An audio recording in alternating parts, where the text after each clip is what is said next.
Vous regardez 24 ans en Alsace avec Cécile Hans, 30 parcours d'entrepreneurs. C'est ce petit opus que vous nous livrez. Ce sont des portraits relativement courts, c'est des témoignages d'entrepreneurs sur la création d'entreprises, comment est-ce qu'ils y sont parvenus. Est-ce qu'il y a un fil rouge finalement dans cette envie d'entreprendre, Cécile ?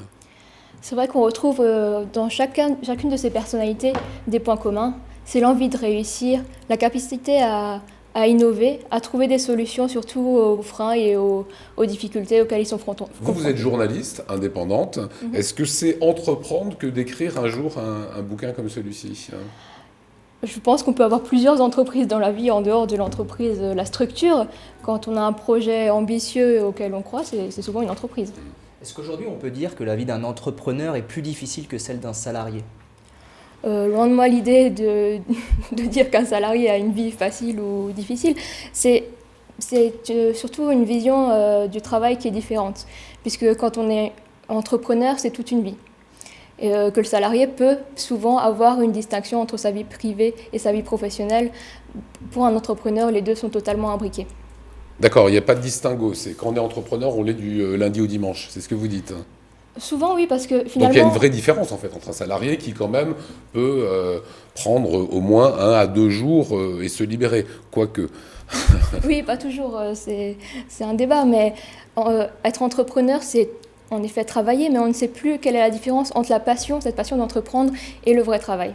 Alors ce sont des petits entrepreneurs parfois que vous mettez dans votre livre, des profils très étonnants comme vous allez le voir. Alors ils ont en commun la vraie détermination. C'est le cas de Gnanki Dokoto, créatrice d'une agence d'accompagnement et de développement des PME françaises en Afrique. Tout un programme et elle en veut, regardez. Ce qui est important, c'est d'être positif. Quelles que soient les charges, quel que soit l'impôt, ok. On entreprend, d'accord, on va payer les impôts, on va payer les charges, ok. Qu'est-ce qui reste ? C'est la passion, c'est le métier pour lequel nous nous battons. Et c'est ça que je vends en Afrique. Pourquoi il faut s'appeler Groupe Bolloré pour réussir en Afrique ? Pourquoi il faut s'appeler Total pour réussir en Afrique ? Ça va pas, non ? Non. Nous pouvons tous réussir en Afrique. Il faut accepter l'Africain tel qu'il est. Et c'est ça l'entreprise, c'est ça l'entrepreneuriat. Il faut accepter la France telle qu'elle est et on réussit en France. Elle est incroyable, cette fille. Comment vous l'avez détectée ? Par des rencontres, des connaissances communes. Et c'est vrai que j'ai vu qu'elle avait ce culot et ce goût du risque qui caractérise quand même la plupart des entrepreneurs. Elle, c'est encore plus exacerbé, mais c'est une qualité qu'on retrouve dans chacun des parcours. Et donc elle propose à des entreprises, des PME alsaciennes de venir faire des affaires ou s'implanter en Afrique. Tout à fait. Voilà, elle cite également l'Algérie, elle cite des sociétés suisses à qui elle a proposé le Togo ou des sociétés suédoises. Elle est totalement décomplexée. Il faut être un peu décomplexé, un petit peu fou quand même, pour entreprendre. C'est vrai qu'entreprendre, c'est parfois une part de folie, parce qu'il ne faut pas avoir peur de ce risque. Le risque, il freine souvent les ambitions. Peut-être en France, on a une mauvaise image du risque, de l'échec, qui nous freine peut-être à avoir plus d'ambition, et c'est peut-être ce grain de folie qui fait la différence. Alors le grain de folie, je ne vais pas vous poser la question de la Mérabé si vous savez ce qu'est du drift, parce que je ne pense pas que vous soyez une vraie spécialiste de l'automobile, c'est bien ce que je me disais. Alors quand je disais que ce sont des parcours très très étonnants, j'imagine ces deux garçons qui ont voulu monter un drift shop par internet. Écoutez, c'était un rêve de gamin.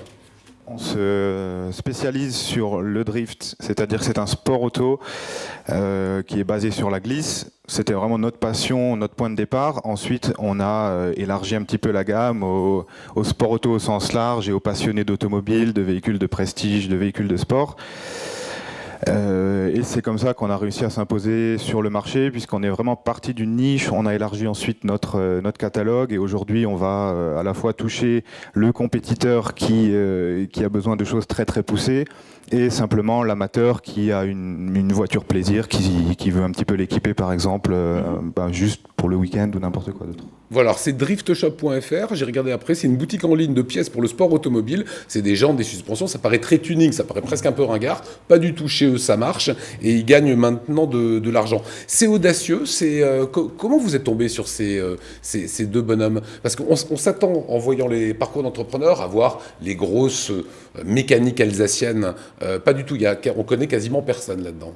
C'était un choix finalement de montrer que dans notre région et ailleurs, il y a des petites entreprises et des entrepreneurs qui sont comme 99% des entreprises en France, des PME qui s'en sortent, qui réussissent, qui en font leur vie et qui en font une passion et vraiment une réussite personnelle et professionnelle. Voilà, et vous prenez évidemment de faciliter la vie des entrepreneurs, c'est le code du travail qui fait 1,3 kg, qu'il faudrait enfin commencer à... Ce n'est pas moi qui le dis, c'est à travers leur discours qu'on découvre un peu ça.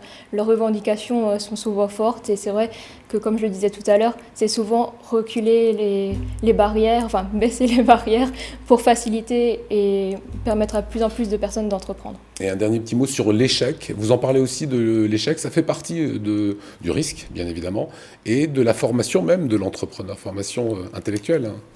C'est vrai qu'ils m'ont ouvert...